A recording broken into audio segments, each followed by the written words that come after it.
Welcome back to yet another episode of Talking Tech. I do apologize, guys. My name is Gregor Alexi. I am your host. Today, I will be joined by two very particular individuals who deal with Apple on a daily basis. The first of which would be Adam Fasulo.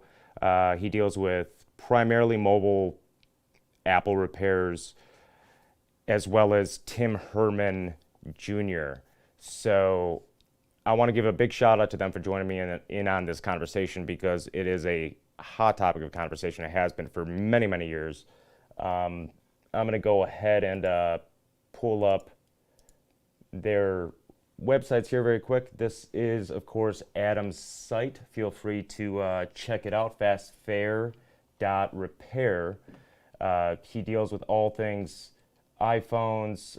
He'll do any form of repairs that you guys need. Of course, Apple doesn't make it easy for him, nor do they make it easy for Tim Herman. And here is Tim Herman's company, TCRS Circuit Repair, or Dot Repair, apologize. Make sure you guys check them out. And yeah, if you guys have any Apple products and you guys need repairs, I do believe Tim Herman.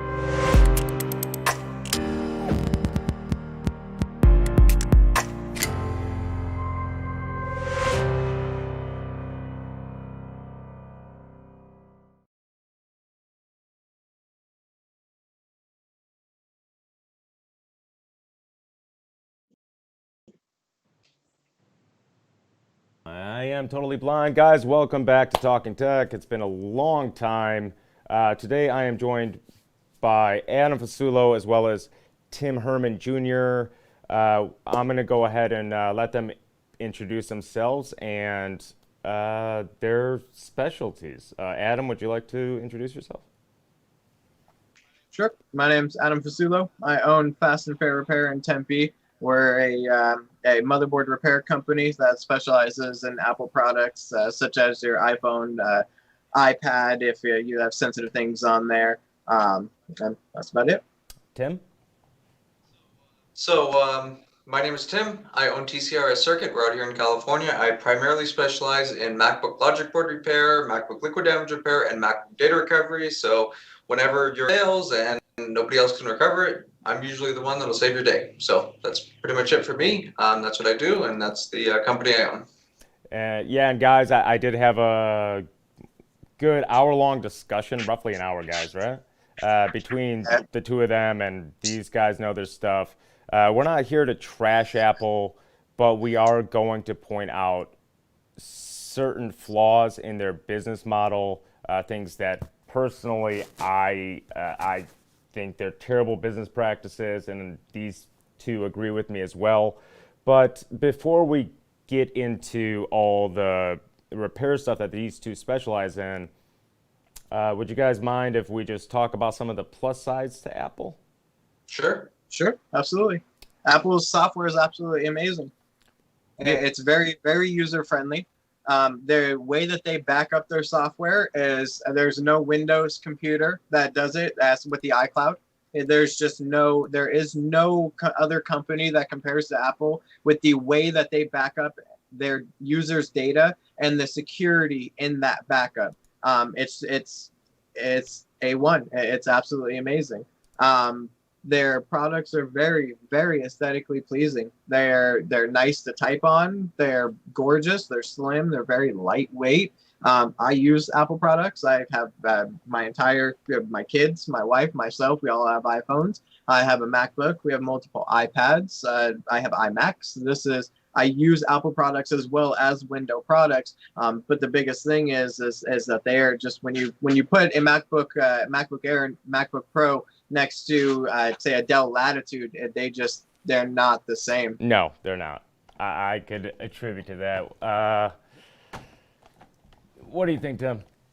So I pretty much will echo what Apple says, except for the typing part. But yeah, the software is second to none. macOS is a very stable operating system. It's based on Unix, which I like. Same here. It's a lot simpler to use, and the software is very stable once it's been out for a little bit.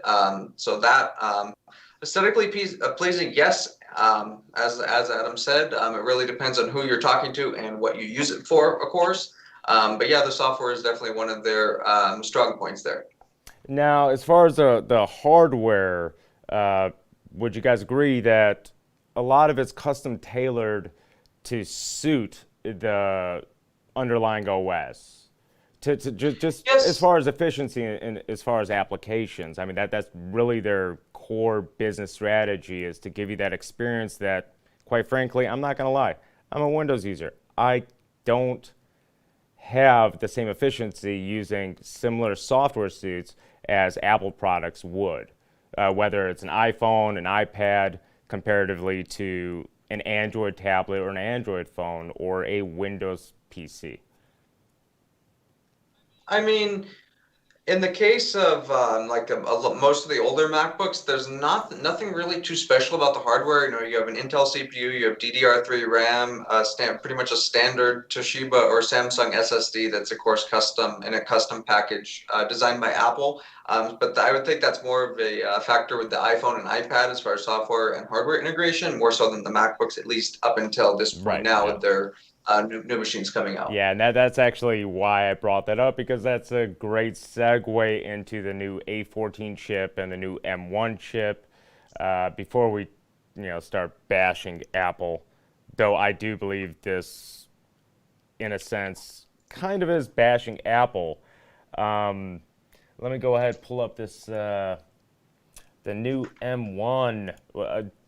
Keep in mind, for all of you guys out there, they really haven't.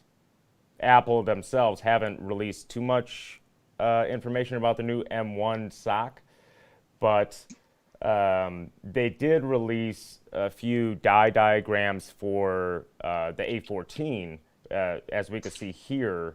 Essentially, it's a 8-core CPU or SOC, but with 8 CPU cores. For them, hold on, no, is this the? No, this is the M1. Okay. I'm sorry, guys. The A14 is actually a 6-core. It has 2 high-performance cores, 4 efficiency cores. But they completely redesigned. I don't know if you guys are familiar with the SOCs prior to the A14 and now the M1. Not particularly. I'm personally not. I mean, these things are on par with Zen 3 as far as, I mean, keep in mind it's not x86. But the data registers, I mean, they're just extremely wide as far as encoding. I believe Intel's top Sunny Cove currently has a 1+4 encoder, and this has an 8-wide encoder, which is just absolutely massive. One of the really amazing things about the A14 is that it just sips. It sips power. Its power efficiency is far better than the A13, A12, any CPU that Apple's put out before. Power users are reporting a day and a half of usage before they have to actually charge their battery. Instead of gulping, instead of while you're using the phone and it's on standby, instead of it gulping power when notifications come, it just sips them. And that's that's one really good thing. It's 56% faster than the A12 CPU. Yeah, I mean, it's by restructuring it. It was insane what they accomplished. As it really is it's a ground up architecture, in my opinion. They really did just run with the ARM IP and redeveloped the core architecture into what they refer to. I forget the name of these cores, these particular cores. It's Fire something, but I believe they do keep it within a 10-watt envelope. Yeah, it's and a 10 to 15 watt TDP. And that's for the laptops, correct? Or is that? That's correct, yes. Yeah, that's just absolutely insane. And these things, I'm going to pull up. This is actually what I was referring to earlier. Oh, the Firestorm. That's the core name. Interesting name. But this right here, this is a good comparison. We have the Apple A14 comparatively to the A13, Snapdragon 865, and we even have the Ryzen Zen 3 5950X here, which is in red.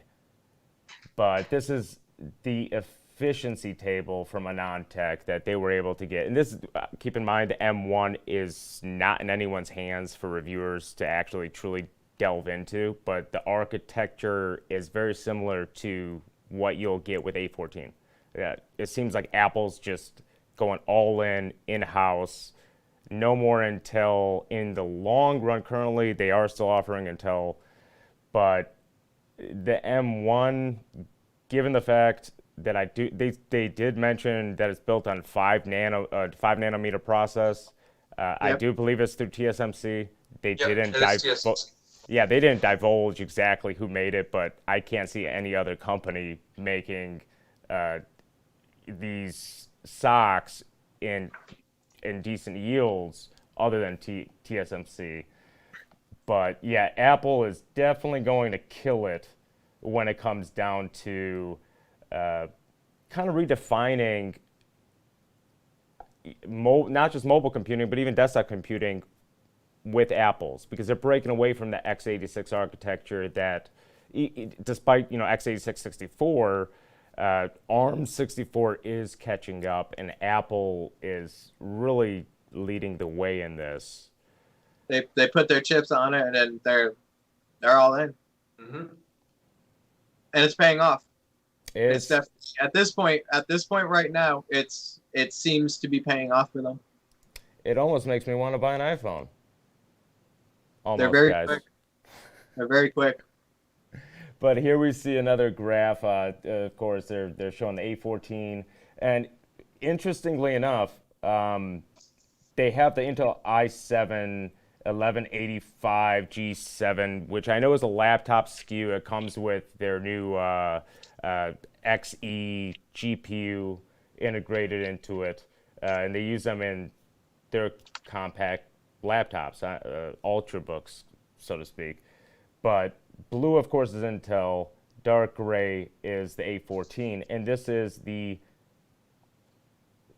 SOC, which is actually performing on par, if not beating, Intel's offerings. Which is what's even more impressive. What do you know what the wattage is on? Let me look it up. The 1185 G7. I believe it's up to 25 watts or something like that, or 35 watts. Primarily because of the GPU, and you got to remember it's still built on. I mean, it's built on Intel's 10 nanometer.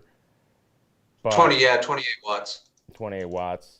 But yeah, this is just. I mean, it even competes with. It outperforms AMD's 5950X in some situations, which just that's very impressive. That's mind blowing. But now that we put Apple in a good light, you guys both own third-party Apple repair shops. Correct. Adam, I'm going to start with you. As far as people bringing in, your average iPhone or their iPads, what have your experiences been like?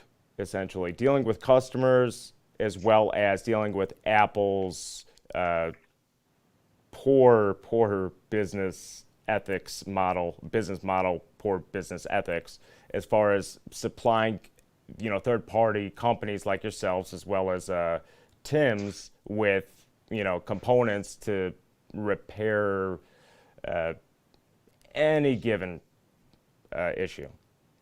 So that's it's a lot to talk about. It is. I mean, we can start with, let's say, parts. Now parts are, of course, far more available. We have quite a few specialized companies such as Mobile Centrics or Injured Gadgets or Rossmann Repair Group for whether it's iPhone screens all the way to MacBook parts and components at the ladder. So it's a lot better now, but we still deal a lot with, such as the iPhone, let's say the iPhone 12, right? What we're dealing with right now is serialization. And one very big important key to this is the screens starting with the iPhone 11 and up. When you replace a display assembly for an iPhone 11, you get a notification that pops up that says this is not a genuine display. Now, if this were a third-party aftermarket, that would be understandable, right? If Apple software can catch a third-party copy Chinese screen and let a user know that the shop that they just went to installed something that is not equivalent to the OEM, then that I could see that being acceptable. I mean, it keeps people accountable for the way that they do business. But when you take two brand new 11 Pro Maxes, and you swap those screens and you just bought them completely brand new, open the box on camera, and this non-genuine message pops up, at what point does it stop? And we're seeing this year that it's not going to stop, that on the iPhone 12, it is the same. You get a non-genuine display option, except now more things are paired. We can no longer replace your rear camera in your iPhone 12 and retain all of the functions that Apple advertises, which is something that we have been able to do in every iPhone iteration prior.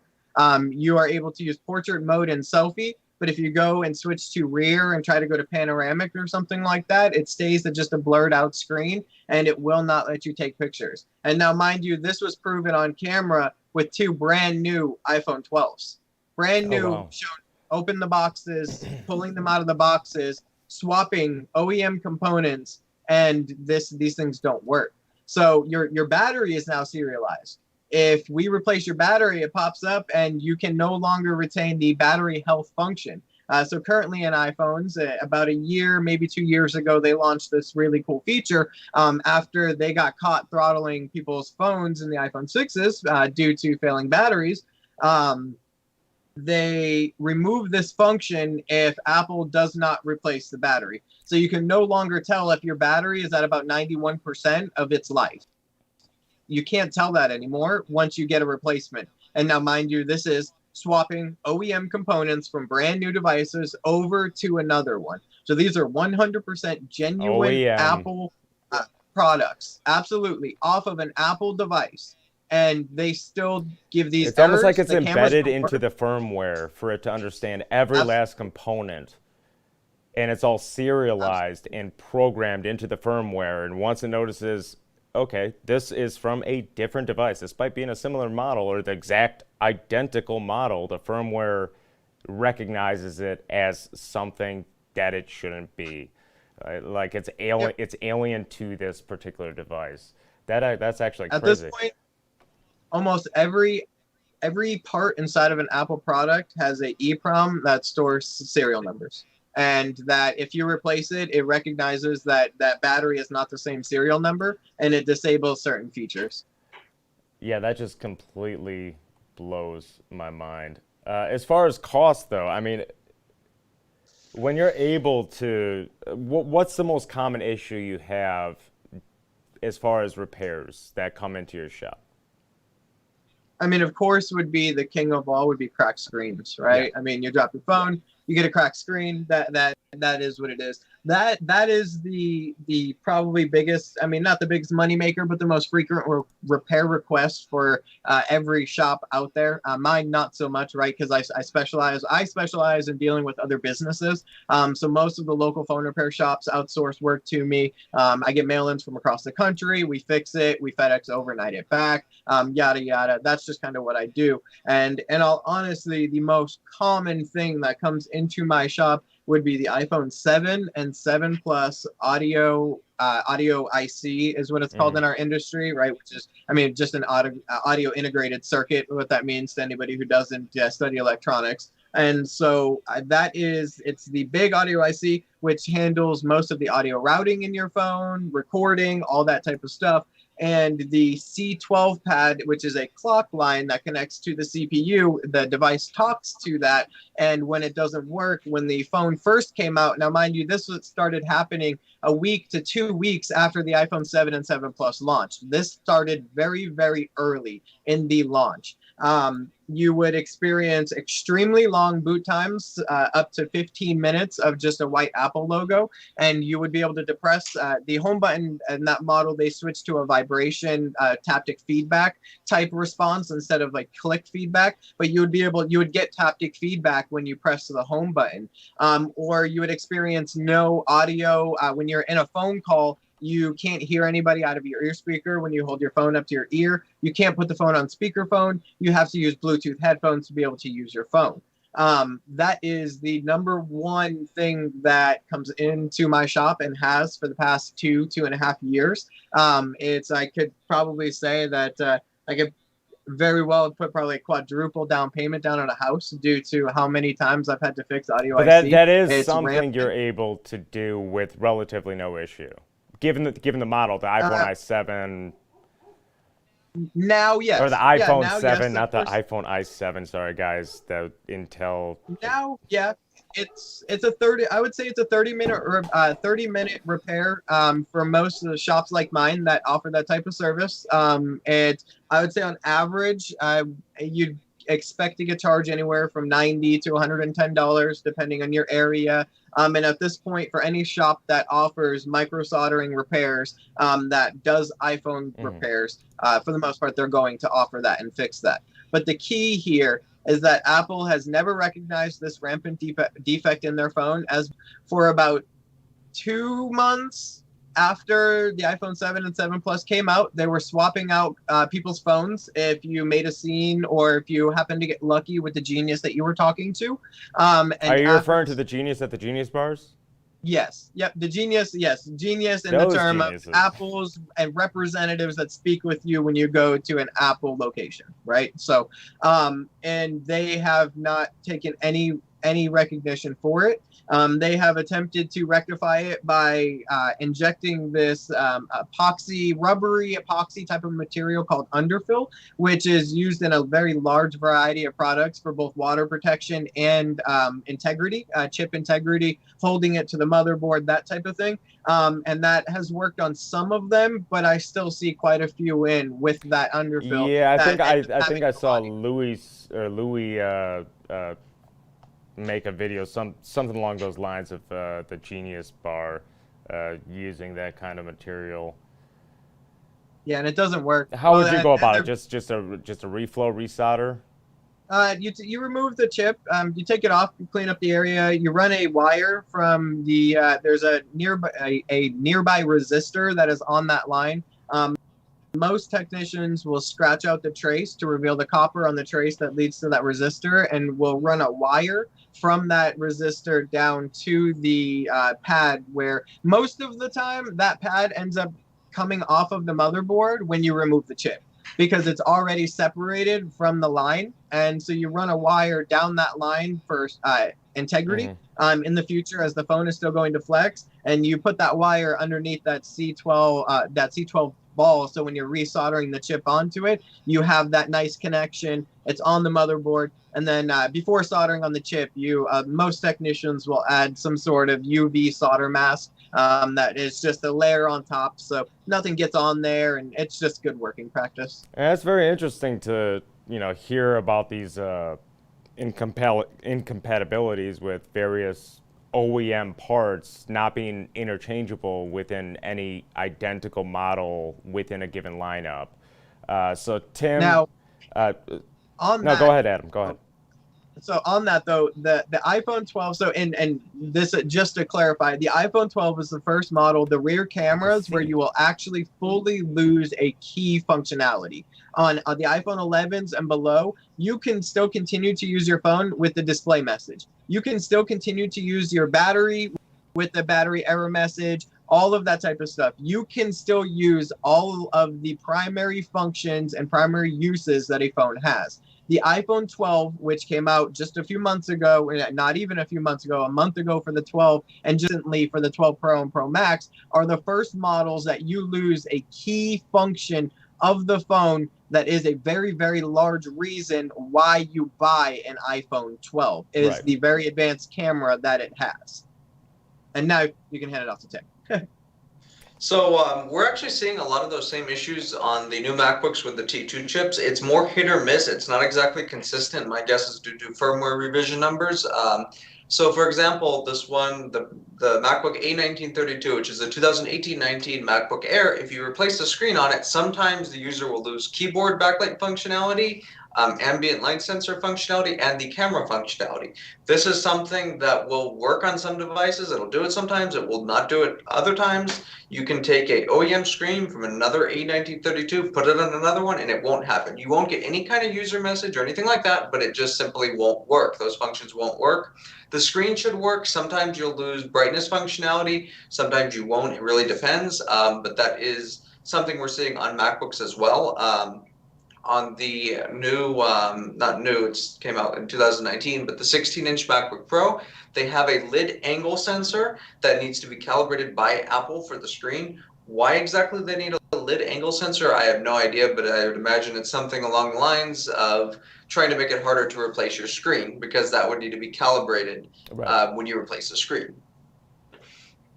Now, Tim, you and I were talking earlier, and I know this is something that Lewis mentioned many times, as far as MacBooks bricking themselves and everything, essentially them incorporating the entirety of the PCH and the I/O all in a one. And like Adam said, everything's becoming more and more serialized as far as hardware comes into play and working in tandem with firmware. What is your take on that? How do you feel about it? Starting in 2018, as you know, Apple went to the T2 chip. Now, the T2 chip integrates the BIOS, the PCH, and the I/O controller, which is previously known as the SMC, into one chip. So occasionally you will get firmware updates packaged inside of an automatic update that will update the firmware on this chip. Now, what we start to see, it's actually quite common, at least we get a few a month, that after a firmware update, the device will no longer turn on. You can plug in the USB-C charger, it doesn't work, nothing, it's completely dead.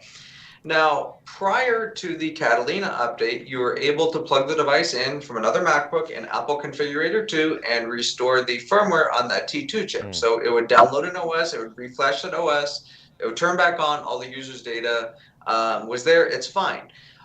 Since they updated to Catalina, they did not really remove that functionality, but now if you reflash that T2 chip, the SSD, which is soldered onto the board, will erase itself. So all your user data that might not be backed up will be gone.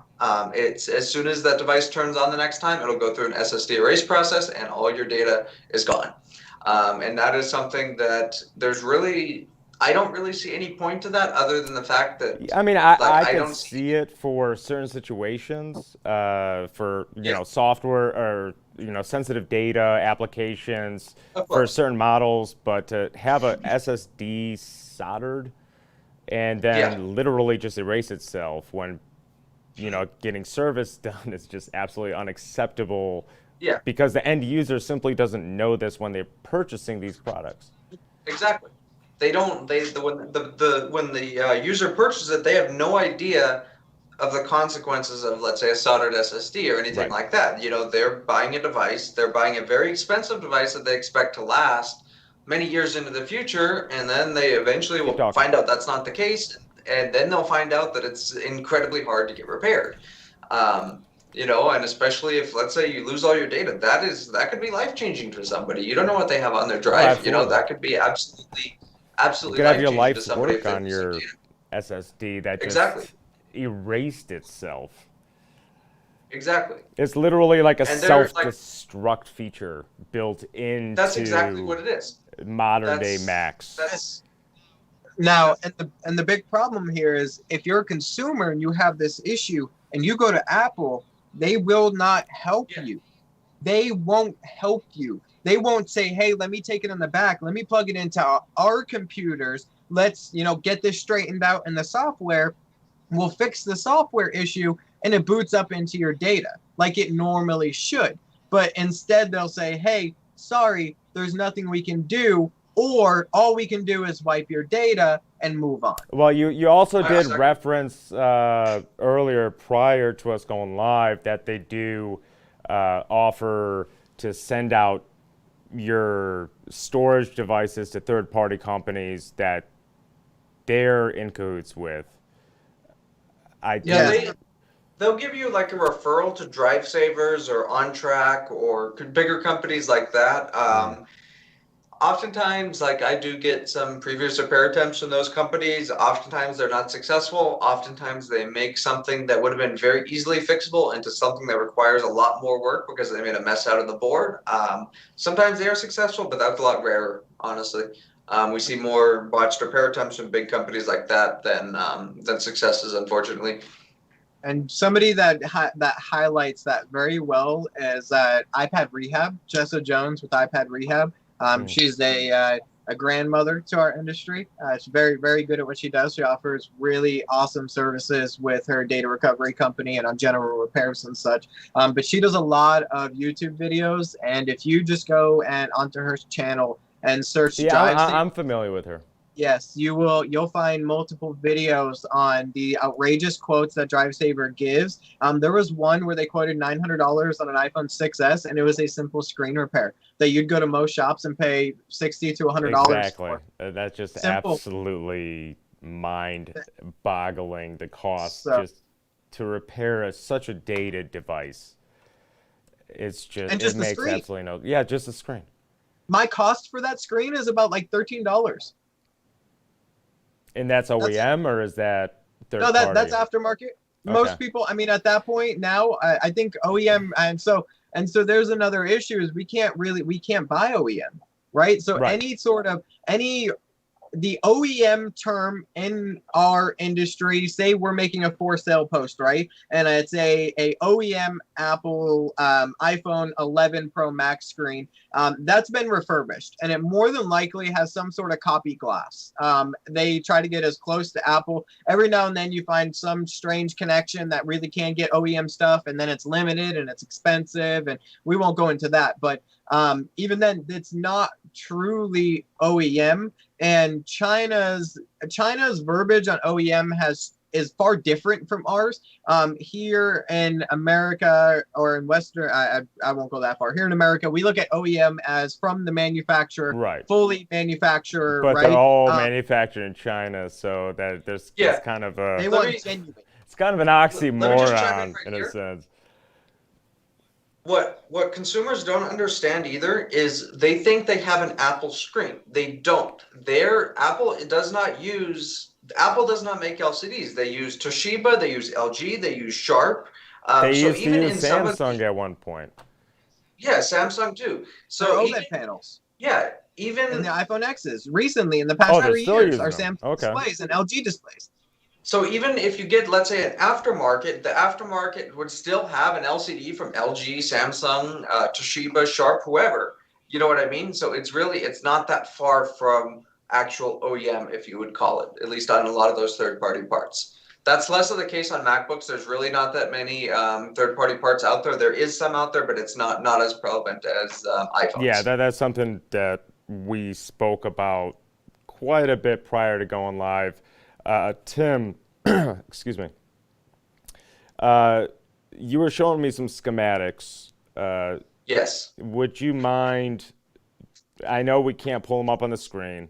We weren't prepared for this, guys, because I don't have them in my possession. But would you be able to explain just a rough explanation? Try to make it as layman as possible, but explain Apple's tactics here.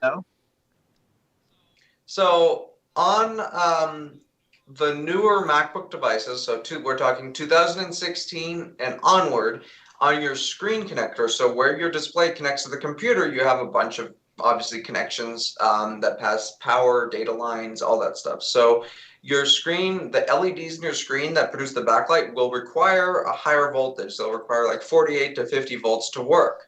So normally on the connector, you would have the 48 volt backlight line, and then you would have either a pin going to ground or an unconnected pin on both sides of it, so that if any dust or debris gets on that, if it does end up passing current over, it either passes it right to ground or onto an unconnected pin.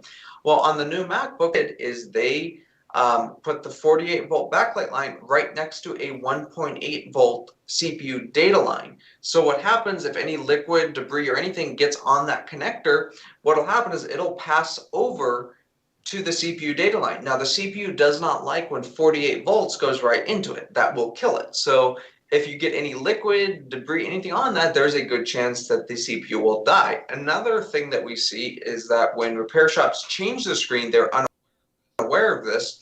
So when they're not very careful plugging in that LCD connector, and the residual charge, so normally we always unplug batteries when we're doing screens. That's a must, and most everybody in this repair industry will know that.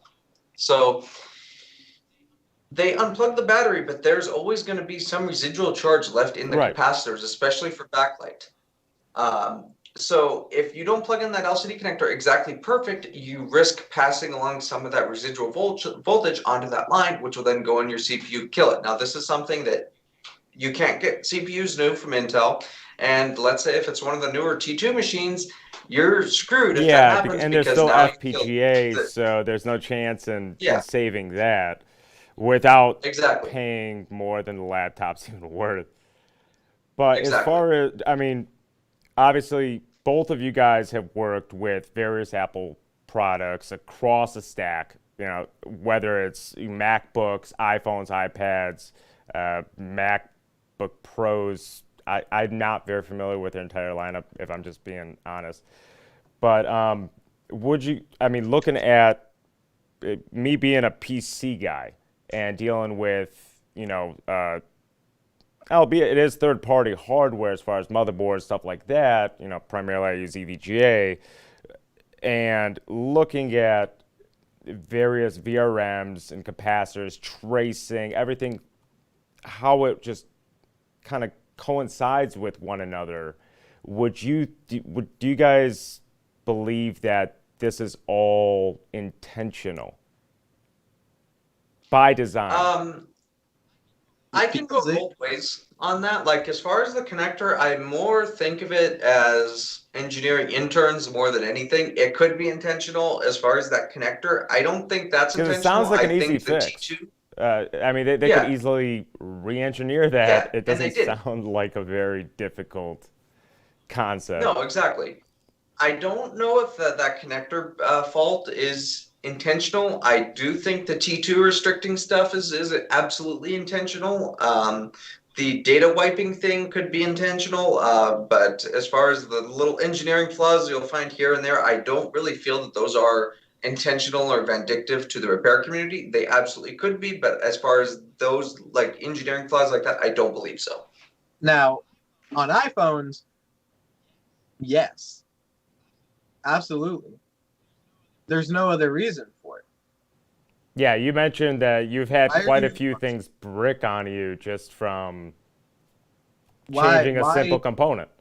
Why? Well, both of you guys did. I've never seen that outside of Apple products. And it's spreading. Well, no, and so now it's spreading. It's getting worse, yeah. Samsung is now pairing. So the way that Samsung does their fingerprint scanners nowadays on something, the A50 and A70 series. Now I don't replace screens, so this is per Ricky Baker, who is one of our colleagues across the pond. He primarily does screen refurbishing, and so he does a lot of screens. And there have been multiple reports that on Samsung A50s and A70s that when you replace the screen, even if it is a genuine Samsung service pack made from Samsung's Australia factory, it will not allow you to use your fingerprint scanner. That's just absolutely crazy. But so as far as bricking, though, well, yeah, I mean, if you lost your fingerprint scanner and you're locked out, and that's your only mean, I mean, I guess you always could revert back to a 4-digit passcode or something like that. I haven't used iOS since probably the iPhone 3GS. That's the last time I owned an iPhone. But as far as bricking goes, what are the most common issues people have that you guys try to work with, and maybe you guys have some form of margin of success, but for the most part, it ends up bricking the device you guys are trying to repair? What's the most common issue? Like you mean like random bricking after a Yes, repair? or unmake or something that makes it not fixable, or essentially. not have the ability to recover the data. Right. On the MacBooks, that's usually anything that's CPU related. We talked about prior, the CPU is not really a practically replaceable part.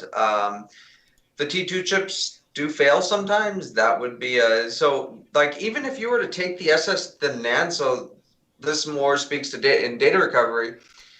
The NANDs and the T2 and the CPU are all tied together, serialized together. So let's say the T2 dies, CPU dies, you if it's like a Windows laptop that has soldered ends, you can take those off and Right. read them, and your data's there. On the MacBooks, you can't do that because it's all serialized together and encrypted. So you're pretty much screwed if anything like that happens. As far as like a random brick thing, that doesn't really happen too much, other than the fact, like I talked about prior, the keyboard backlight, screen brightness, and light sensor and camera not working. That's the closest we get to bricking.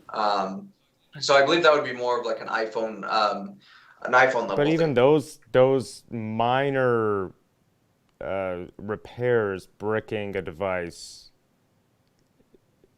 Yeah, it's it's mind-boggling to me. ridiculous. It really is. I just don't get it. But I mean, No, it's screwed up. as far as the new generation, I touched up on this earlier when I pulled up the articles earlier in the video before we started talking crap about Apple. Guys, we support Apple, okay? We just don't support all of their practices. Would be their upcoming in-house architecture that's going to be powering everything from the iPhones, iPads, MacBooks, and even their desktops. Could you guys, I mean, just seeing the evolution of how they're kind of just pulling more and more things in together and serializing these things. And now they have their own their SOC, their system on chip, their CPU, GPU, system agent, everything, system on chip, now being serialized and built in-house. Do you guys see that as a way of them just trying to further push people like yourselves and third-party repair shops out of business? Um, I see It's various very ways they are. proprietary in my mind.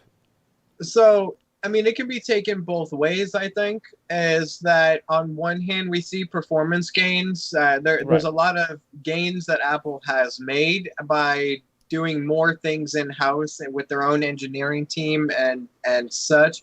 But I know at the same time, though, there's no one to hold them accountable. That's a very important thing. Is where at least before we could compare and understand. Now we're going to be a little bit further behind on getting things that we need to be able to continue to repair your device. Things such as schematics or board views, or right now what we're dealing with chip sourcing. It's abhorrent. It really sucks. There's in particular with iPhones, you can most certainly source just about everything that you need. You do have some things that are paired together, which is going to be your NAND for data purposes, right? That's where we're going to look at this from. You need your EEPROM, you need your baseband, you need your CPU, you need your NAND, which is your flash storage, where all your pictures, all your phone calls, all your text messages, everything that runs our lives are all stored. If any of these things are broken, particularly let's say CPU, it's toast. It's not going to be recoverable. We primarily will see this with boards that get run over. So if you drop your phone and it gets ran over a ton, that makes your data recovery chances to be much Yeah, slim lower. to none. Here in the past 2 years, our industry has come a lot further in the terms of what repairs that we can feasibly do. Being able to move CPUs and these paired components over to new motherboards, if the phone is, if that's what that job needs, that has become much more wide, which is really awesome for a lot of data recoveries out there that weren't possible before. A lot of that was based on what the changes that Apple made to the way that they put the CPU on the board, the engineering behind it. So it really blew up Or with the lack iPhone 7. thereof, as Tim showed us earlier with what was that 2018 MacBook? Yes. Macbook Oh Air. my God. Yep. Can't believe they actually did So that. here is the 2018-19 MacBook Air. So this has an Intel Core M CPU. This is a 10-15 watt CPU that's typically put in ultrabooks, tablets, things like that. So here we have this little tiny heatsink right here, right? It's just a little tiny aluminum It's a shim. heatsink that goes on the board. Now we notice we have a fan right here. But there is no heat pipe. The fan is not blowing Yeah, on the heatsink. There is nothing connecting the heatsink to essentially doing nothing. There's almost no benefit to having this fan here. Now this CPU will get to around 111 degrees Celsius under load, which is actually above the TJ Maxx number. So this will be heavily I throttling. believe the TJ Maxx is what, 105? 105, yeah, 105, and the shutdown is like 120. So at 105, it's going to start throttling itself, and around 120, it's going to shut itself off. So at that temperature, the Electron Migration, which is some people may be familiar with that, but some people won't be. Electron Migration, think of it just like the wear rate of the CPU, is going to be much higher at those temperatures compared to, let's say, 90 Celsius, which would be in a normal operating standpoint. To those that don't know, typically on a MacBook or on any laptop, you have your heatsink right here connected to a heat pipe that goes over to the fan. The fan will blow air through the fins on the heatsink to actually cool it. On the MacBook cooling, guys. That's proper cooling. There's no point of having a heat sink. I mean, if it's passively cooled, that's fine, but you still need fresh. Is there vents under that heat sink for the cover? That will be one redeemable R&D. The vent space is a very small channel at the back here. So there's no vents in the bottom of this. The only vent space is going to be the back right here, about a 1 millimeter opening. There's no airflow. There's no vents in the back or anything. It's just a very small opening in the back here at the screen, and that really doesn't do much. And we're talking a $1,200 to $1,500 device. Yeah. Here is a Nintendo Switch motherboard. This here is the processor for it. This is the heatsink that comes with it. I can already tell it's considerably more efficient. Much bigger than this is $300. And it's also copper. This device for $300. Why is there no heatsink in a $1,200 MacBook Air? There's no excuse for that whatsoever. Something to bring up is that if you have a MacBook that's under load and it's running at about 100 Celsius, you take that back cover off and actually let it breathe, that temp will actually drop to the 80s. Oh, I'm sure. There's no airflow in these things. All right, now, I want to stop ripping on Apple because I'm sure at some point someone from Apple may come across this and they're gonna give me shit somehow, one way or another. But as far as you guys were talking about the schematics that you guys were able to acquire, and I do believe Adam mentioned that the prices have gone up. I don't know where these schematics come from, but I'm sure they're essential for your business practice. Could you guys give us any insight into that? The schematics are kind of a gray area. I'm not going to speak too much about how if those, but always, in order to obtain a schematic, it's not like some forbidden item. All you have to really do is just Google the board number on your MacBook. So if you just look around the board, there's going to be a number on here that's going to be the board identification number. All you have to do is Google that, and they're out there. So I'll let Adam speak more about that. But yeah, they're very freely available just as a Google search. It's not something like that you have to break the law to obtain or anything. They're very freely available out there.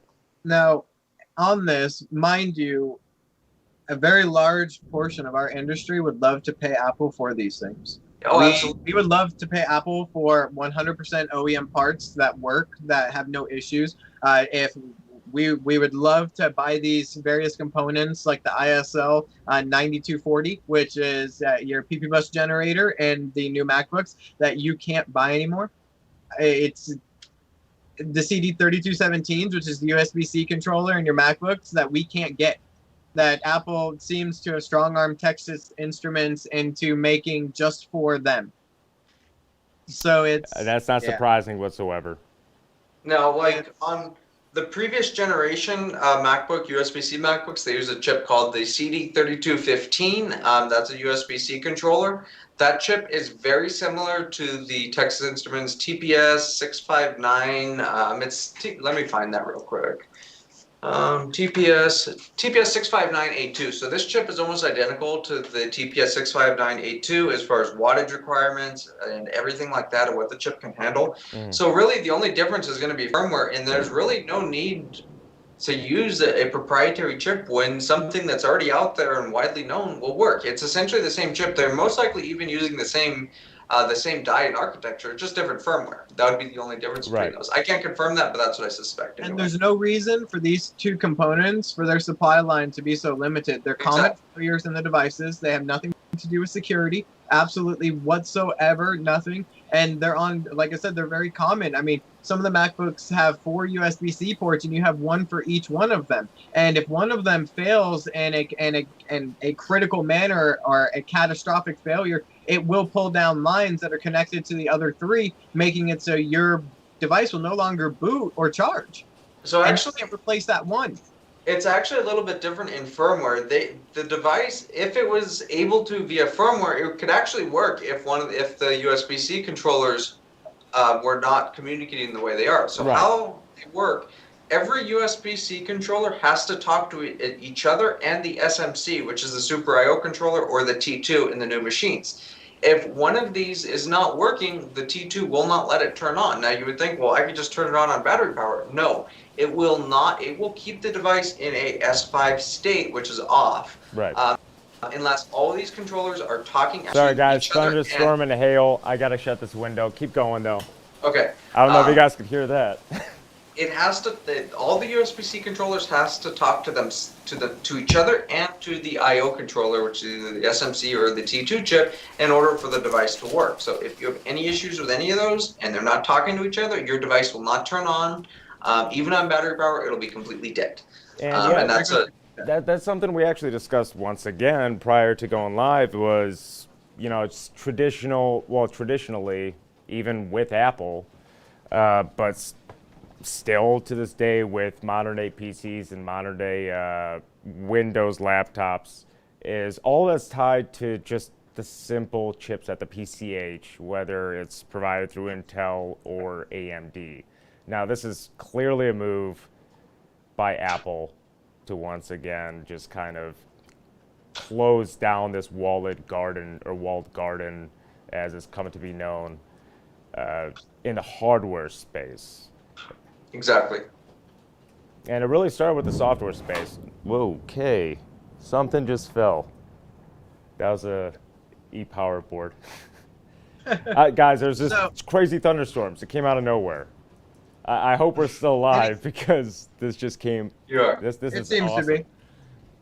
And it gets hard because it's like we were saying at the beginning. We have a lot to say about that Apple does really well, but it's just overwhelmingly foreshadowed by everything that they do wrong. And of course, we're going to be jaded, right? This is what we do for a living all day long. We sit down and we work on these products. We're going to see these failures more than any Apple engineer is going to see these failures. It is integrated into us that they're going to have these problems, but they just shut us out. That's the thing, is there's more there.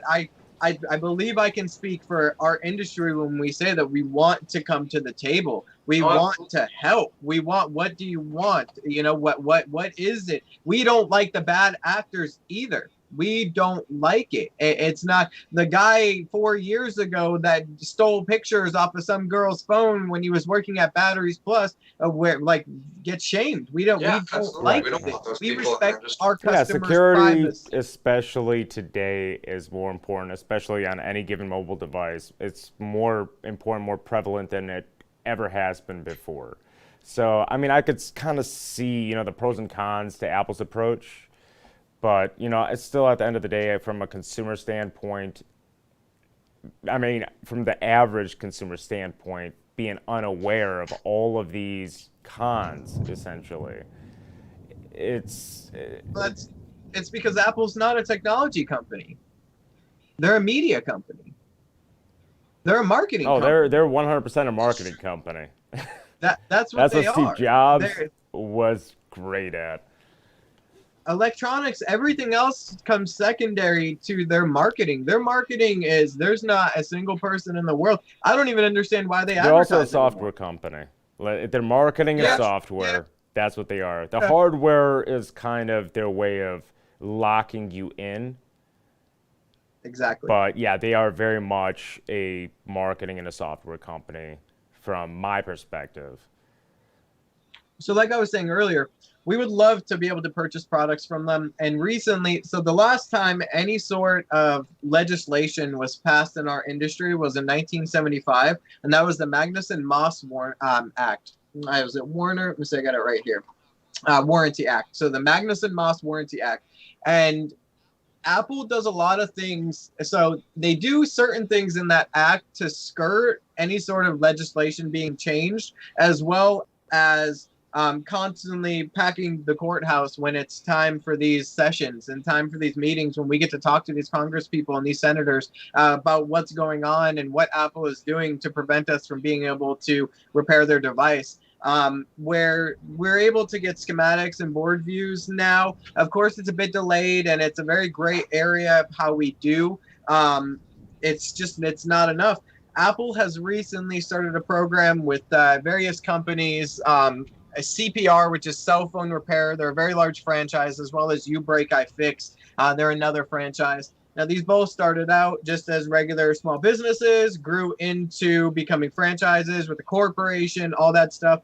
Both of these companies have recently been bought out by large technology insurance corporations. Okay, so now these companies have negotiated terms with Apple to make them and only them independent repair specialists, or places that they can go for various repairs like screen replacements and things like that.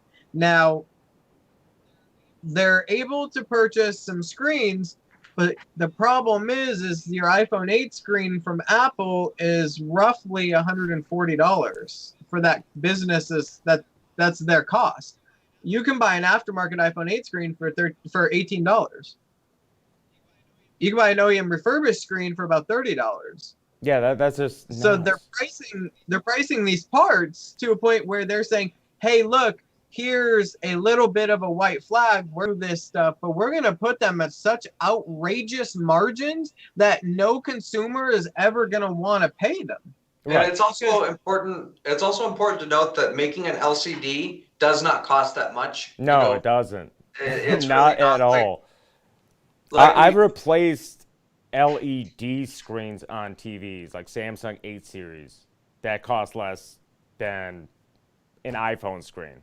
I mean, guys, consumers here, you can buy a liquid crystal display, is what LCD stands for. You can purchase a 4K LCD 55-inch display for $200. Why does a 4.7-inch display with less plastic, less everything about this thing cost $140? Exactly. Yeah, it's ludicrous. I mean, I understand business. I mean, it makes sense from a business standpoint, but from a consumer standpoint, it's a ripoff, plain and simple. It's a ripoff, and it does disservice to consumers using them. I know a lot of my family members use Apple products, so I can't wait till they see this. I might actually send you, Adam, my mother's iPhone, because something we were discussing, well, you were discussing earlier in this very live stream, she was having issues with, and it just, I didn't want to cut you off. I don't recall exactly what you were saying because we've already been on for roughly, I have no idea. We started at 9:30. It's 10:35, my time. But yeah, I mean the prices for the parts, just the parts themselves, is just absolutely ludicrous. I mean, thankfully, there are guys like you, Adam and Tim, that do exist to provide these services, and of course Lewis from New York, and I'm sure there's plenty others out there that are trying to do a service to the consumer, but it almost feels like Apple is actively pushing back against you guys. Oh, of course.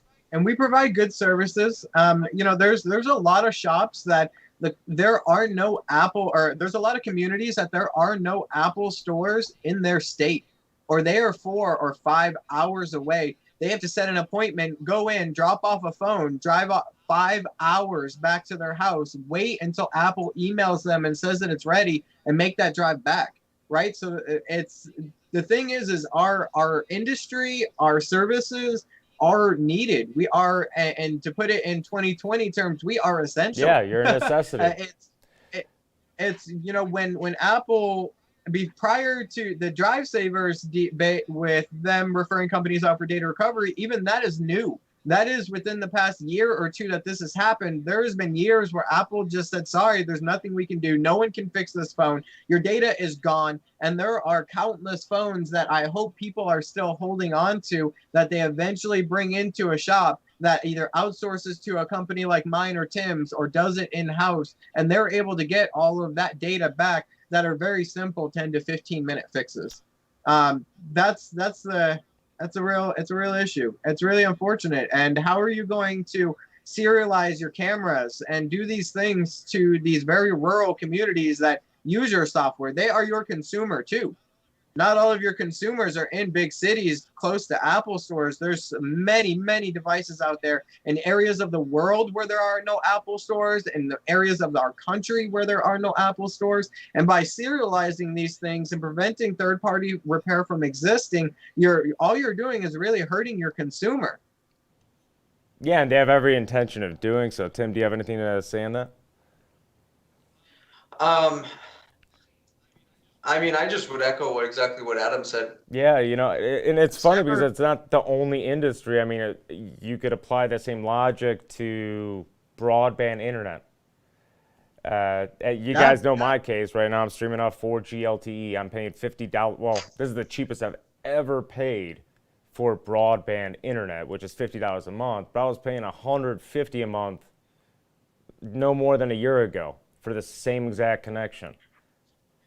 We both understand. I've got 50 down and 10 up, and I pay $109 a month. Yeah, but then you have certain people that are in metropolitan areas. They pay $30, $40 a month, and they're getting a gigabit. Yeah. See, I pay $50 exactly for 50 up. I mean, 50 down and 7 up. So that's nuts. I'm actually beating both of you guys with just my 4G LTE. And gigabit, I think if I wanted gigabit here, I would pay like $400 or $500 a month. For oh gigabit. Wow! But one thing that we don't have, because we have business internet, is we don't have data caps. That is a plus. That is a big plus. So that's kind of worked that into the price. And so I think it's safe to say we both abuse the living hell out of that. So I would. Well, technically, I do have a soft data cap, but there is no hard data cap with T-Mobile. And given my location, even during times of congestion where they could potentially prioritize bandwidth, I don't see any slowdowns. So that's interesting, like kind of off topic, but like T-Mobile here, you will get 5 bars, but on actual internet speed tests, it can drop down to the kilobits. Yeah, it's probably due to congestion, because I know you live in California, correct, Tim? That's correct. I live exactly in Palmdale, which is about like around 40 nautical miles from LA. So we're technically still in LA County, still like in a suburban area. Yeah, and I know Adam, you live in Nevada, right? Tempe, Arizona. Okay. Well, that doesn't favor. I'm gonna get this. Oh, yep. We're driving me nuts. We're both in metropolitan areas. Yeah, both heavily populated. And that's the irony. Phoenix, I think, is like the 5th largest city in the country. Yeah, and I'm in a rural area, and I found a way to actually get fast internet than you guys for the same price. Well, soon Starlink, I believe it's Starlink, Elon Musk, I think soon that's going to be really awesome for a lot of the rural communities out here I mean, even here, I live in the 5th or 3rd most largest city in the United States, and I have 2 options. That's it. There are no private options. There are no anything like that. I have 2 options. Yeah, I mean, the entire tech industry is kind of like that. I mean, the same concept with PC or Mac. Yeah, of course. Yeah. You have 2 absolutely. options, Android or iPhone. But it's because I mean, all though of our with laws Android are you have a dated. lot of options, but they're still Androids. They're just different skins and different launchers and bootloaders. Exactly. It's just because all of our laws that deal with technology are heavily dated. We've made by leaps and bounds in the past 30 years that no one that was, that was doing this legislation 30, 40 years ago, even further back, could have ever thought that They we'd never be. would have foreseen this because, quite No. frankly, they're not familiar with Moore's law, I let mean, alone just the when this stuff basic was principles of technology. the Magnuson Moss, and that was passed. I mean, we were talking about fuses that that maybe the size of your thumb, if not larger, in the back of your radio in your car. And now we're down. I mean, we work with things that are as small as 0.1005, which is I think it's half a millimeter by a millimeter. Small. I mean, it's unbelievable. We could probably fit 100 of these components on our pinky, like on the nail, on our pinky nail. Actually, that's. I mean, another beautiful example in terms of size. Not that this is a measuring contest. Yeah, there is no pun intended there. Would be Apple's new A14, which I believe they said measured in at 102 millimeters squared, or something like that.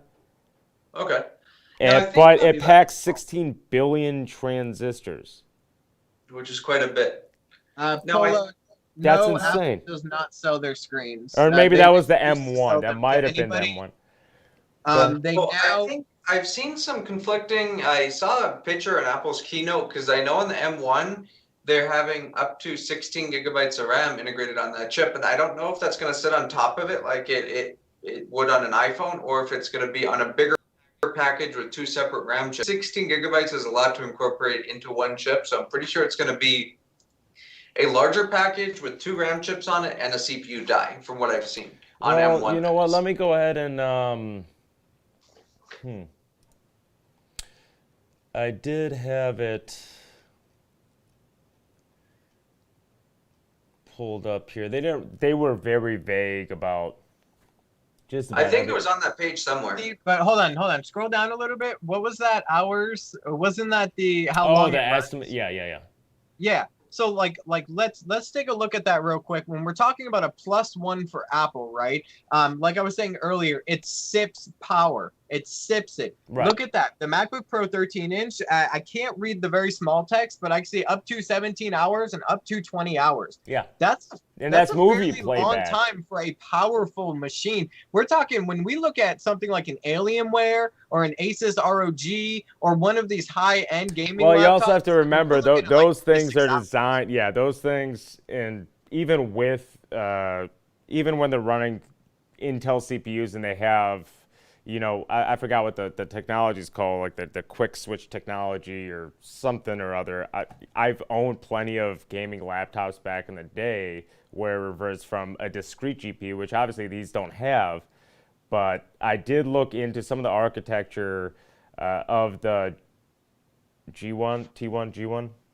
Guys, I'm sorry. It's been a very long day. M1. I just think of England. But the GPU itself in the M1 is on par with somewhere along the line of a 1060, which is great. Pretty decent. That's pretty damn decent. When you can run Assassin's Creed Valhalla at low settings on your, that's pretty legit for an integrated. Yeah, I'm actually really excited to see what they do with this ARM IP. As well as the 5 nanometer node for the desktops. So that's up to 20 hours of movie playback. That's insane. Yeah, that's movie playback of all things.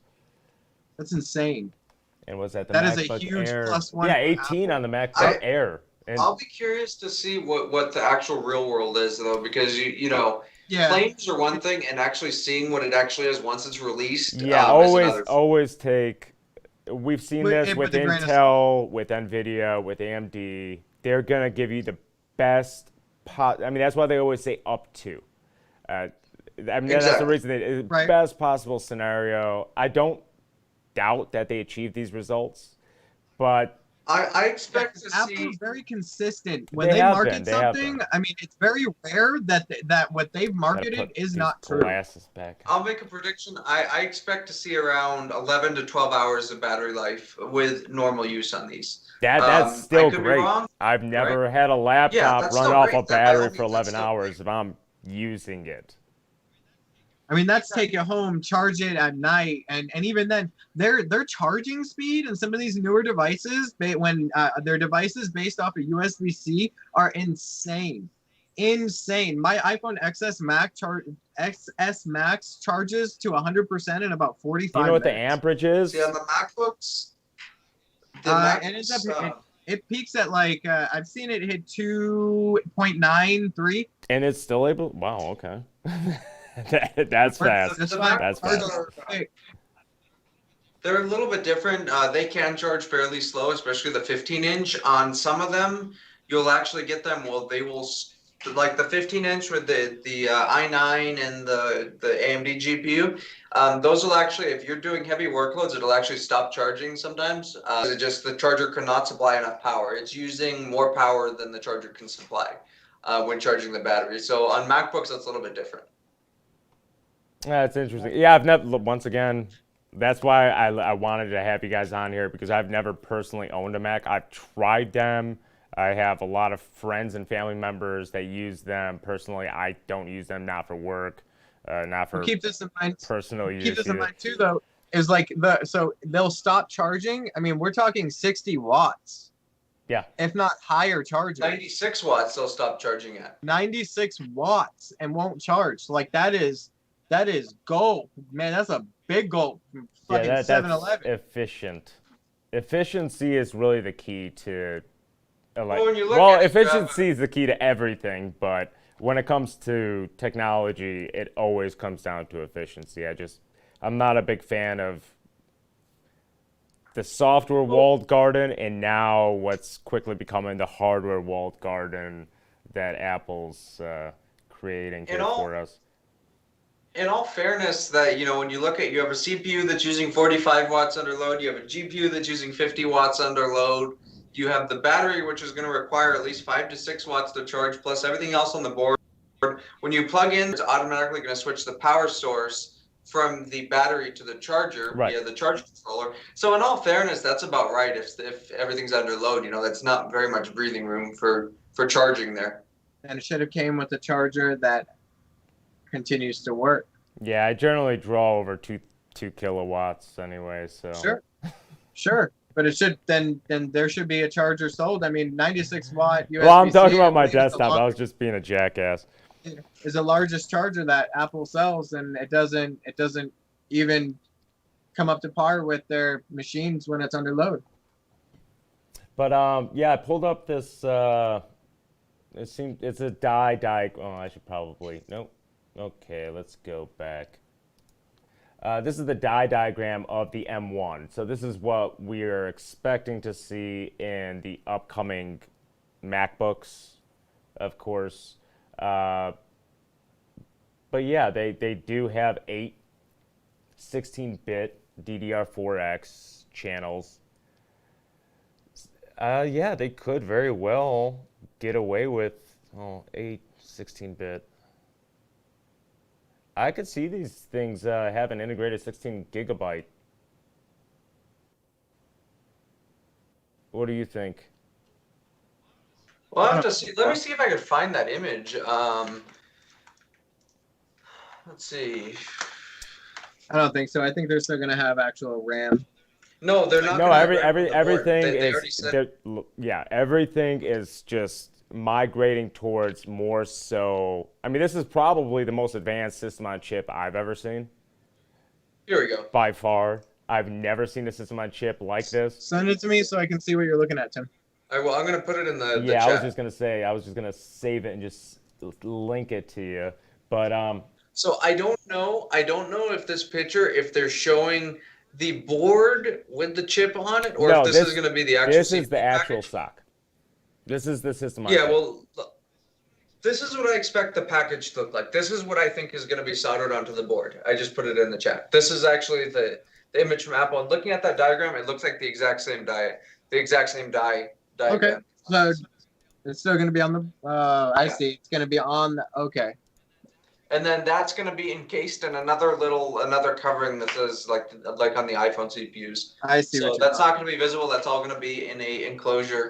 I Yeah. mean, which in all honesty, I mean, that's not a downside because Macs really aren't meant to be expandable.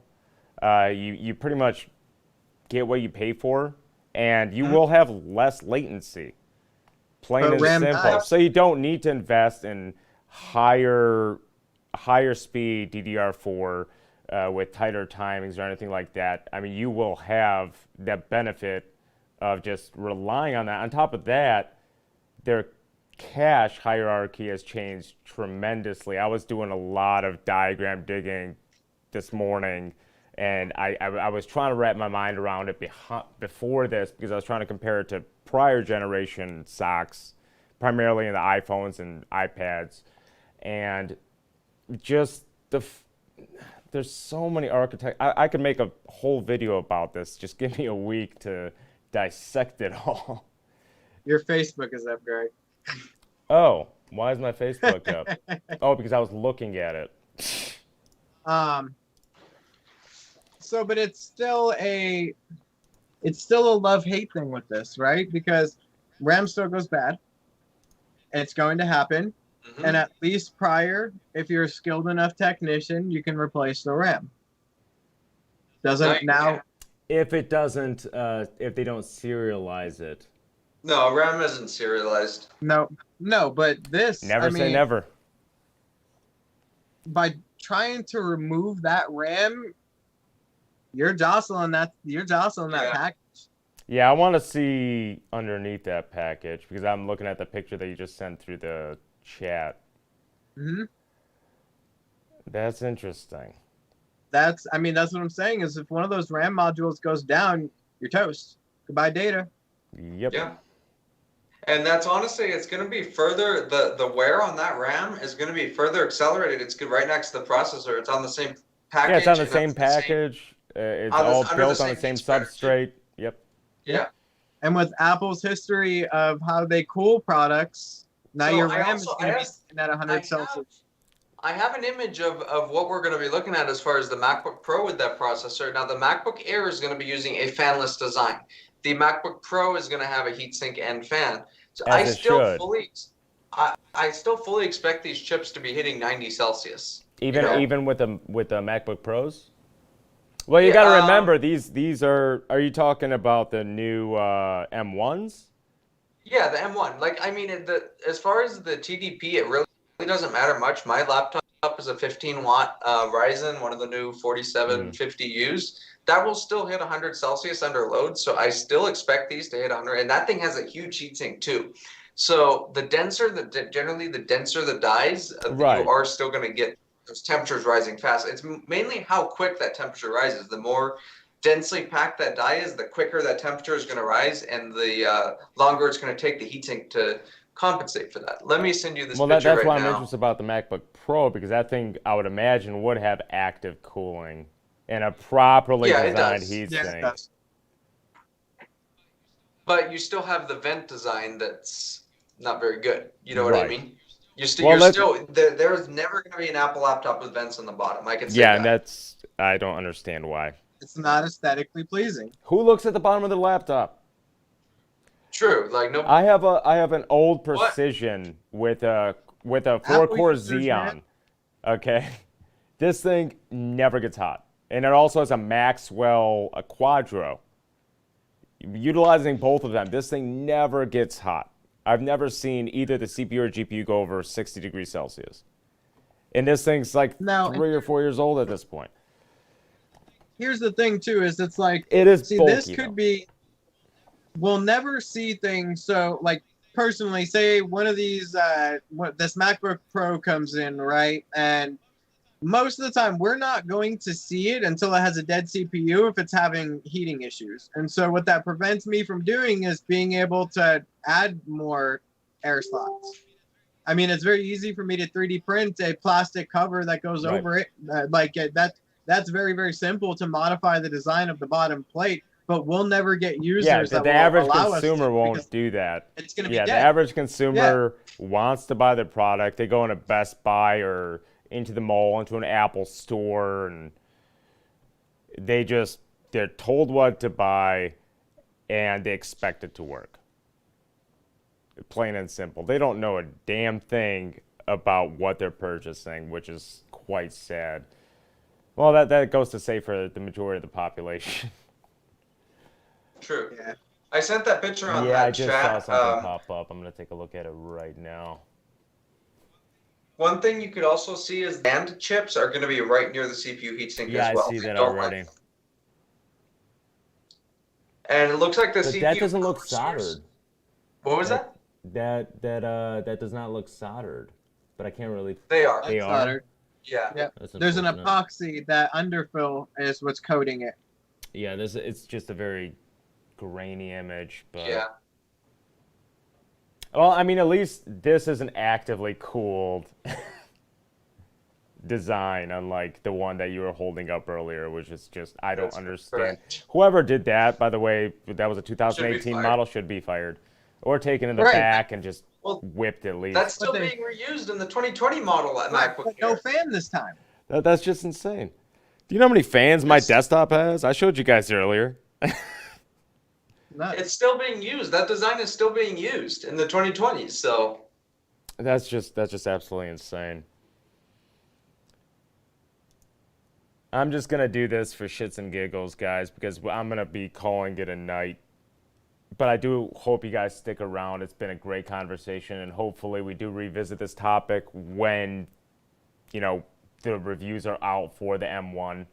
But just to poke fun at Apple, well, I can't really poke fun at the laptops. Let's throw in a video capture device here. We'll throw this thing in here. Oops, sorry guys, that's my bad. We'll just screw it. I'll just put it over me. I'm still here though.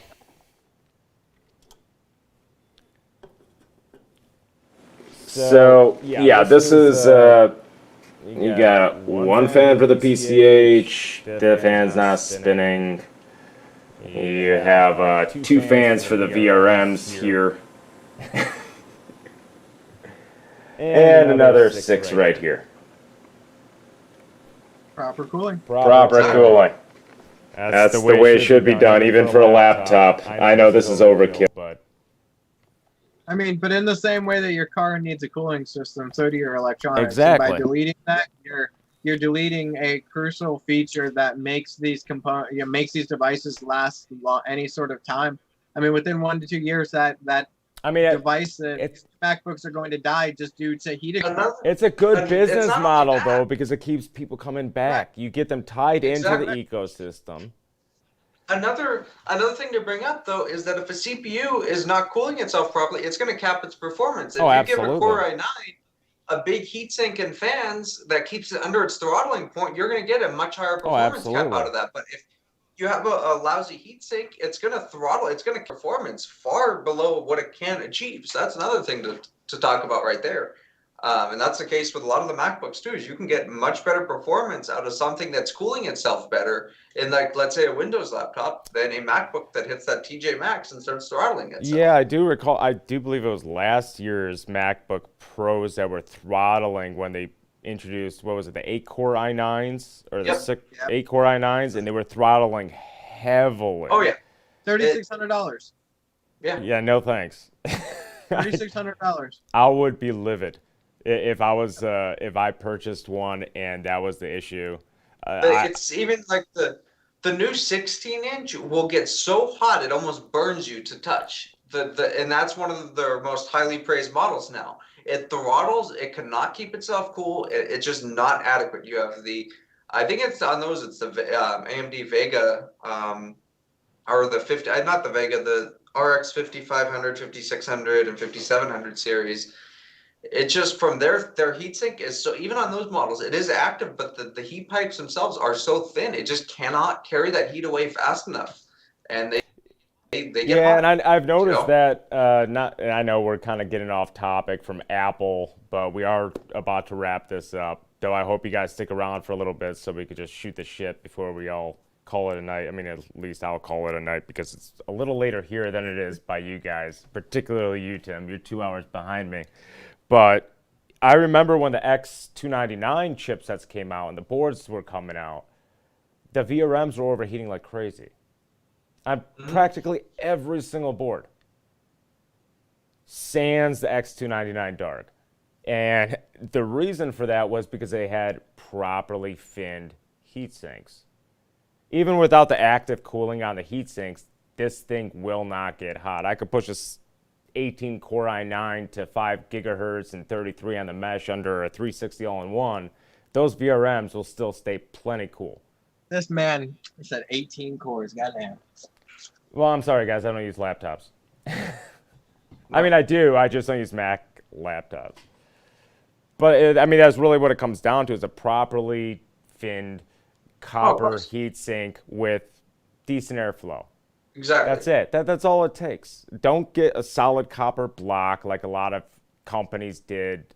The X299 days actually taught a lot of these big companies what not to do, and they ended up creating, after the fact, new heatsink designs that they had to send out to their customers at no extra cost. I believe Asus did that for several of their X299 boards, reverting from a solid aluminum or copper heatsink for the VRMs to a finned heatsink that's made out of solid copper, and it dropped the temps tremendously. And it's just companies taking shortcuts in this particular case and just trying to save on money because obviously it costs. I mean, material wise, it's about the same because you're gonna machine it, you're gonna create it, but to them they just skip the machining part and they're just like slap it on. It's gonna do its job. But we see this with so many companies, but sadly, Apple is among the worst, in my opinion, in that sense. But they do have their pros, and we discussed quite a bit of them. I do love the security of them, the performance of them, obviously. I know you guys could definitely attest to them because you guys use them daily. So, I mean, and it would be nice though, because the one thing that I think I can speak for both Tim and I is never store mission critical data on book. Exactly, or keep your never have. Never. I have an NAS. And so for all for as good as these devices look, as good as the M1 is looking on paper, as good as all of this works out, we still cannot recommend storing mission critical data. I mean, I'm personally, I'm not a fan of Lenovo. Tim loves Lenovo, right? So it's, but one thing that even I can't say a bad thing about Lenovo in this aspect is that a lot of their series, I think particularly the ThinkPad series, is there are water routing channels. So if you spill or your child spills water down your keyboard, it routes through the computer, it moves away from these sensitive electronics, and it dumps out the bottom. And I had no idea. That's actually pretty awesome. Hang on. Right, and so you spend $3,600. He's going to grab it. Well, he went that way. Yeah. He's got a brand new ThinkPad. So, but you spent $3,600 on this i9 MacBook Pro, and it doesn't even have liquid. I mean, it can't survive a drop of water. Yeah, that's nuts. That is absolutely nuts. Especially, I mean, for me being an LN2 overclocker and dealing with condensation and all that stuff. Believe me, I've killed my fair share of hardware, but I've also seen hardware that I just never would have imagined died from such a small spill. We regularly see iPhones, MacBooks, iPads and iPads not so much because they're really well. All the new iPhones and iPads are IP68, correct? Oh, that's a Lenovo. Unfortunately, I'm not going to use my $2,000 new ThinkPad that I just got, so here's an older one. No faith in Lenovo, Tim. I wonder why that is. Have I gotten to you? So hang on. He's actually going to spill water on this thing. Okay. Yep. What? Now I want you to keep a look at the bottom. Okay, I'm going to spill water. Good. So I'm going to pour it on pretty good. Okay, it's draining out the bottom. It's probably hard to see. I saw it coming down. No, I saw it coming down. We saw it. That's interesting. I'm definitely looking into that. I mean, I'm gonna come out the sides too, but there's channels in here, and it's gonna drain it out. The drainage channels in the bottom of the laptop, and the battery is dead. But if it wasn't, I could show you that it would still turn on just fine. I believe you. So that's the one plus about these for sure. I wonder how that would hold up to my Panasonic Toughbook. The Toughbook should have a very similar feature. That thing's a tank. I've slammed that thing. I've dropped that thing on cement. That thing it doesn't die. So, but we just bring it back to, right, why? Yeah, let's do some closing thoughts, guys. Once Tim gets, well, Adam, you say whatever you want. The floor is yours. I mean, it's every time we talk about Apple, we get pushback by consumers that we hate Apple, we don't like this, we don't like that. But what it comes down to is that we love what we do. We love the services that we provide. We are an essential service to our world that is nowadays. Everything in your life is on electronics, and if you don't have smart people there to fix them, and people that you care, and who cares more than the people that live in your community? That when I take my car to you and I'm trusting my life in your hands with my vehicle, you for the most part, you're right. You're going to want to bring stuff to me. That's my profession. This is what I do for a living. I don't do anything else. Every day I sit down and repair motherboards, and that's Apple is waging a war on that. They're waging a war on small business and the ability to own your device and repair your device for reasonable cost within reasonable parameters. Locking out your camera from working is just, that's very new, and it's outrageous. It's very sad to see that. Right to Repair has been going on for probably 6 to 8 years now, championed by Louis Rossman, Jessa Jones, Sam Mercimer. Sam is, I believe, when he went to this hearing, is 16 years old and fighting for the ability to make a living and to be able to provide these services to people in his industry. And we need help. Millions have been. I can't attest, but I would like to say that millions have been spent on this. I mean, it's in multiple states all across the country. Louis and Jessa constantly fly out to these places, so they take time away from their business and their families to champion for you, the consumer. But we're only able to do so much. I mean, Apple is they're getting aggressive with this in the past 2 years. And, the way that it's going here in the next 3 to 5 years, there will be no mom and pop shops. There will be where Apple tells you to go, and there will be no one else. Yeah, I totally agree with you. That's the way I see it. As an American, that should scare you. Tim, any closing thoughts?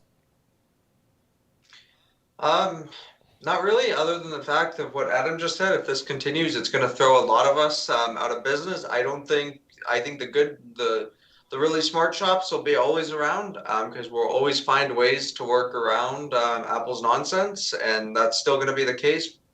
We're working on ways to get around their proprietary chips, and we're making some progress there. So there will always be smart shops, but this will affect a lot of Apple consumers if they keep this up. A lot of Apple consumers will not have to have a place to bring their device other than Apple, and it probably will get worse in the future, unfortunately. You will be forced into a monopoly that they tell you what you're paying, and you have no other option, period. Okay, guys, before we wrap this up, one more time, Adam, do you mind sharing your... I know I shared it in the very beginning of the live stream. What's your company name and website? It's Fast and Fair Repair, or fastfair.repair.com. We specialize in iPhone data recovery or general repair. whether it's dropped in the toilet, dropped off a Ferris wheel, or thrown at the wall during a very angry conversation with your significant other. We have seen it all, and we have fixed it all. So, Guilty. just if you, on our page, we do have a mail-in form. If it was ever dropped in the toilet, please have the courtesy to let us know. So gloves while we fix and disassemble your device. And I'll make sure to link these after the live stream into the video. Tim, if you would like. So my company is called TCRS Circuit. Our website is www.tcrscircuit.repair. We specialize in MacBook repair, primarily MacBook mail-in repair. So if you're anywhere in the United States, if you've spilled liquid on your device, if your MacBook stopped turning on, any issues like that, feel free to contact us. We can help you, and we can help you for a lot less than Apple quoted you. And if you think your data is lost, chances are it's not, and we could help you. So go to our website, check it out. The mail-in form is right there. Just follow the instructions there, and we can definitely help you out. Awesome, guys. Thank you so much for not just the conversation, but also for your services to the community on behalf of the consumers. But hey, no one likes to see us, but they're very happy we're there when they need us. So. Exactly. Yeah, isn't that the sad truth? Yeah. But guys, thank you for joining us in on the stream. For those of you that stuck around this Wednesday, guys, what's the date today? Today is the 14th. 18th is the 18th on Wednesday? Yep. Because my birthday is on the 19th, so and that's next Thursday. So. All right. So happy early birthday. I will make sure to wish you one personally. But on Wednesday, I will be having another live stream for the official embargo lift on the AMD RDNA 2 architecture. So stay tuned to that. Once again, Adam and Tim, thank you guys so much for joining in on this conversation and giving everyone your input. Until next time, take care, everybody.